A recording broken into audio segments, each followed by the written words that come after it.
Pianotez sur votre mobile pour consulter vos comptes, passer un virement ou effectuer un achat. Tous ces services bancaires qui font désormais partie de notre quotidien n'existaient pas il y a 20 ans, mais l'industrie de la FinTech veut aller plus loin et démocratiser complètement l'accès aux banques et aux assurances.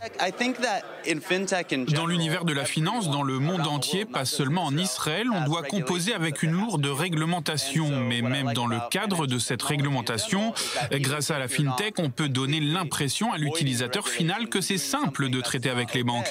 Les emprunts, la finance, car personne n'aime aller à la banque. La banque est l'une des pires expériences que l'on puisse avoir dans notre vie et la FinTech résout ça.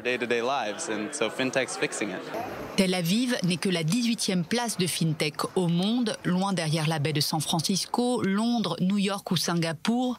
Mais Israël dispose de nombreux atouts avec 750 startups dans le domaine de la finance qui ont drainé près d'1,5 milliard de dollars d'investissement et 14 centres internationaux de recherche et développement dans ce domaine. C'est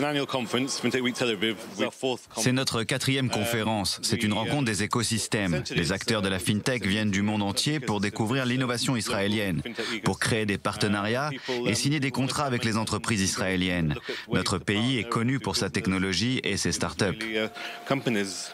Au menu de la conférence FinTech qui se tient cette semaine à Tel Aviv, les crypto-monnaies, la cybersécurité, l'intelligence artificielle ou encore comment améliorer l'expérience du client. Cette start-up israélienne aide les particuliers à devenir des investisseurs avisés. Traditionnellement, les investissements étaient dans des actions et dans le secteur public. Aujourd'hui, il y a un mouvement des investissements vers le secteur privé. Donc chacun peut investir dans ce qu'il souhaite. Notre plateforme vous propose les informations dont vous avez besoin sur vos investissements.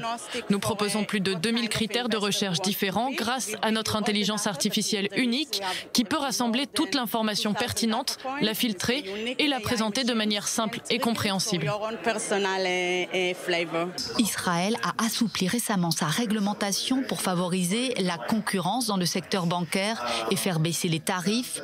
Le pays a autorisé cette année, pour la première fois depuis 40 ans, l'ouverture d'une nouvelle banque qui sera entièrement digitale.